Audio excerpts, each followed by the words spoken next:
Hello, I'm Ben Hunt. Welcome to Ben Whelan Presents Fun with Tools.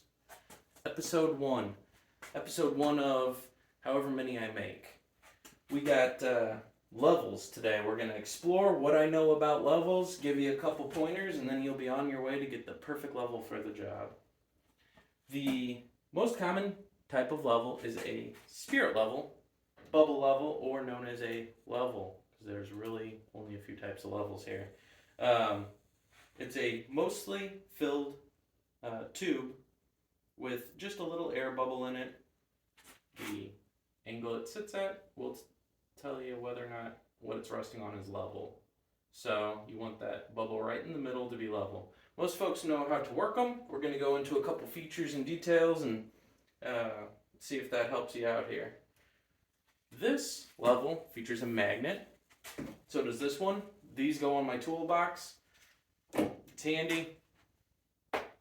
Sticks to metal. This one here is also got a few magnets in it. This is a laser line level. Ooh. Anytime you, if you want to, in construction is really its chief use, but let's say normal people hanging pictures on a wall, something like that, you might attach it to the wall on one end, shoot it across, and then all your pictures can be nice and level. You go put all your nails in. It has its uses. I don't use it a ton, mostly woodworking. Wood is not metallic. You can't stick magnets to it, so. We got a 24-inch level here. This is an eye level. Your two typical levels are a box level and an eye level. Box levels cost a little more. Eye levels, I took the end off here so I could show you. Shaped like an eye. Both are pretty structurally sound, so save a few bucks, get an eye level. Whatever's at Lowe's or Home Depot when you get there and there's the color you like is probably what you're going with, but I'll do that after the video. But a nice 24-inch level or even a 48-inch is a good place to start. This here is a 72-inch level. Bad Mammo Jammo. I am a big fan of this guy. My wife got it for me for Father's Day, I think. And it's awesome. It's huge. I love it. The longer the level, the more true the reading.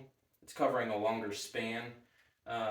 So if you have projects that might require a big old level, I do enjoy this one. This does not have measurements on it. See, there's no markings. Show you on this 24-inch. Pretty fancy feature. You can also see into the top there. So that comes in handy at times. So if you want a giant level, I recommend it. Awesome tool to have. They're not very cheap and they're really not practical for most folks, but if you have an excuse to buy one, go for it. This here is a stud finder with, you guessed it, spirit level. You can pretty much attach a level to any tool and it just makes the tool a little bit better. One of my very favorite tools, which is my father's, and I currently have possession of it, is a square that has a level built into it. Do I use the level very often? No, but it's nice that it's there. On occasion it comes in handy. You should have a square if you're doing any sort of woodworking. That is the chief use of all my tools. I build furniture, so when I'm speaking about tools, it's going to be mostly from the perspective of a woodworker. So you got your little 6-inch level, got your 9-inch level. I almost never use this, but I keep it around. It's just a backup, and if it gets damaged, that won't bother me as much. Your 24-inch and your 72-inch. Got your square, got your laser level, and then you got your stud finder with the level built in. There's one more level, and you're holding it right now. That is your phone. Type in bubble level, and on Google, you will find just that. There's your reading, there's your bubble. Every phone pretty much has this. There's tons of apps. It's all the same thing. That's handy to have. I can say I've almost never used a digital cellular phone level, in my woodworking, but it's handy to have. It's good to know you got it there, and it's free, unlike So those are your basic levels. When was the first level created?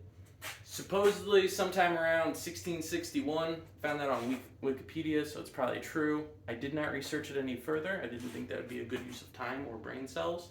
But long time ago, someone figured out that a tube with a little bit of air in it shows you a level. Probably around the time people figured out, compass points north. That it's been around a long time. There's a couple fun facts. There's usually a colorant. This is blue. This is yellow. That's green. That dye in the alcohol helps you to see the bubble a little bit better. You won't find a level without a dye in it, or I didn't last time I went to the store because I was thinking about this and I thought it'd be worth the $4, but no, I could not find one. So it's simple. If you're gonna make a level, dye it, or you have an inferior product. What you got here is horizontal, vertical, and then 45 degree. Those are really your common. So your vertical there, that'll tell you if something is plumb. Your horizontal will tell you if something is level. And then your 45, let me see. There you go. My hand is at a 45 degree angle right now. Handy for woodworking, especially. I don't know if I've ever used a 45 beyond woodworking, but it's there for you. There's also bullseye levels. Those sit on a plane and tell you if it's level. I don't have one. I figured one would be built into one of my tools. I couldn't find anything with bullseye level in it, so I guess we'll stop talking about that. Let me see. I got my notes right here, which I will post online. That's everything there is to know about levels. I hope you enjoyed it. I'll have detailed videos on more complicated tools. The idea with these videos is really mostly for me to have fun, but then if people are trying to buy basic tools and start their wood shop, this is a fun way to get my 2 cents, and I won't try to make things more complicated than they are. So that'll be the deal with Ben Whelan Presents Fun with Tools. I hope you enjoyed. Like, subscribe, and all those things I'm supposed to say. See you next time.